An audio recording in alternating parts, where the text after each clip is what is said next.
This country is like a ship, and the ship was going in one direction for 8 years, and it's gonna take some time to turn that ship around. You can't just flip it. Not since Franklin Delano Roosevelt has a president inherited an economic situation like he did. In the last 4 years, President Obama has brought us back from the brink of what would have been America's second Great Depression. I mean, our choice is really fairly simple. It is the choice to give President Obama a second term or to give Mitt Romney Bush's third term. There is a level of respect with this presidency I've never experienced in my lifetime. It's somebody that says what they believe, they do what they say, and they are somebody that we can trust. He actually considers things and makes compromises and listens to the other side and works with the other side to get things that actually are doable done. We're in an advanced country. We're the most powerful nation on earth, and it's because of our liberties. It's because we care about each other. And I feel like we need somebody like him to keep fighting for people that don't have the basics, even literally food, shelter, and clothing. And I think he's fighting for them. And I know people say, why would you, who is in a higher tax bracket, want to vote for someone who's going to tax you more? I think it's our obligation.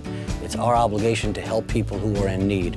You know, I get real passionate about this because there are people that say that they would gut the Affordable Health Care Act and you're on your own. That's not the way we do things in the United States of America. Thank you, President Obama, for the Affordable Care Act, which ensures that no health insurance companies are able to exclude people from coverage solely on the basis of a pre-existing condition. I want to thank President Obama for investing in me and my family's medical future. It's a human rights issue. It's beyond sex. It's beyond gender. I love that this is a president who cares about education, giving millions of dollars to teachers in the public schools, and we really need that money. He's committed to making sure it remains free and quality education for all of America's children. I think of how he's increased funding for affordable housing for those in our society who are struggling and on the edge of poverty and for whom housing is such a crucial issue.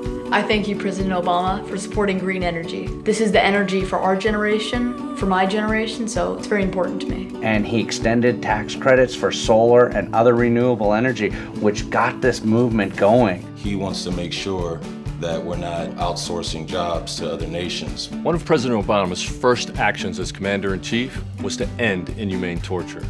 That's why I respect President Obama. If my parents want to take a cruise, I don't have to worry about pirates because Obama has increased U.S. Navy patrols. President Obama repealed Don't Ask, Don't Tell. Now anybody, regardless of their sexuality, their sexual orientation, can go out there and serve their country with honor, respect, dignity. When you have somebody over there serving, it's ultra personal. It's somebody you love, somebody you care about, and you're happy to have them back home, living their life here in America.